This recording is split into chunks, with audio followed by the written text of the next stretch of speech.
कभी चीन संग भारत का एलएसी को लेकर विवाद तो कभी पाकिस्तान संग एलओसी का विवाद। इस विवाद की जड़ को समझने के लिए बहुत जरूरी है कि हमें देश की सीमाओं के बारे में समझने के लिए बहुत जानकारी हो।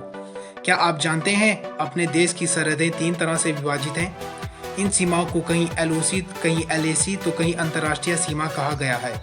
आइए जानते हैं क्या है इन तीनों में अंतर और क्यों पड़ोसी देशों के साथ इसे लेकर हमेशा विवाद बना रहता है। हेलो दोस्तों, मैं हूं सौरभ और आप देख रहे हैं एक्टिव हिंदी। तो दोस्तों, सबसे पहले बात करते हैं अंतर्राष्ट्रीय सीमा क्या होती है। अंतर्राष्ट्रीय सीमा किसी भी देश की उस सरहद को कहा जाता है जो उसे अन्य पड़ोसी देशों से स्पष्ट तौर पर अलग करती है। International border red Cliff line पर स्थित है। इसे अंतर्राष्ट्रीय सीमा इसलिए कहा जाता है कि दुनिया भर से इस सीमा को स्वीकृति मिली होती है।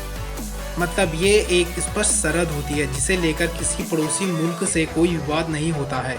अब बात करें एलओसी, लाइन ऑफ कंट्रोल या नियंत्रण रेखा।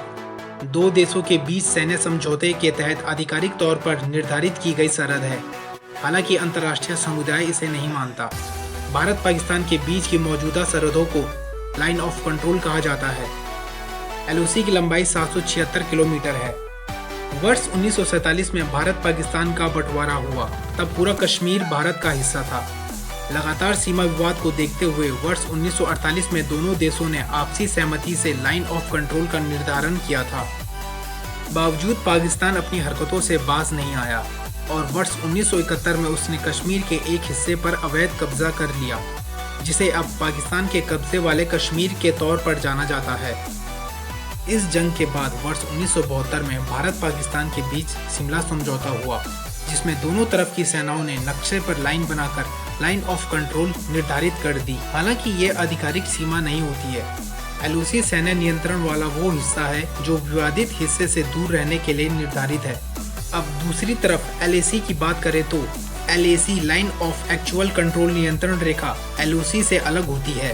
भारत चीन के बीच 4057 किलोमीटर की लंबी सरहद को लाइन ऑफ एक्चुअल कंट्रोल यानी एलएसी कहा जाता है।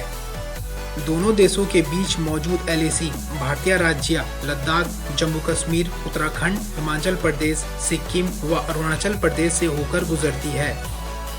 एलओसी की तरह यह भी दो देशों द्वारा तय की गई एक तरह की युद्ध विराम रेखा है। दोनों में फर्क ये है कि एलओसी जहां मैप पर स्पष्ट तौर पर निर्धारित की गई है, वहीं एलएसी का कोई स्पष्ट या आधिकारिक निर्धारण नहीं है।